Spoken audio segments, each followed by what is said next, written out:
Welcome to Kenton's videos. Enjoy the video. You start by isolating the mark and testing a small hidden spot to avoid damage. You'll need a microfiber cloth, cotton swabs, 70% rubbing alcohol, and mild dish soap. Once done, dampen the cloth with soap and water and gently blot the pen stain. You want to lift ink, not spread it.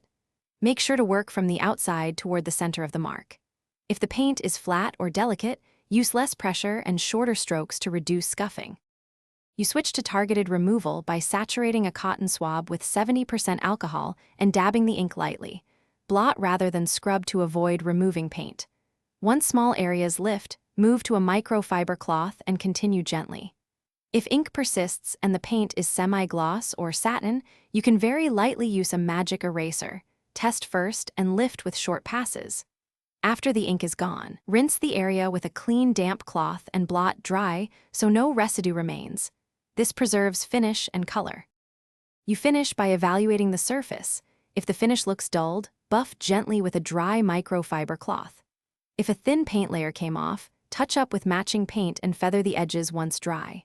For stubborn permanent ink, repeat alcohol treatment, then try a tiny amount of acetone on a swab. Use extreme caution and test first.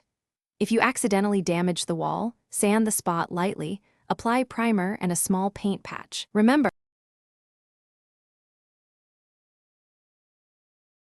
Thanks for watching. Consider subscribing if we helped you.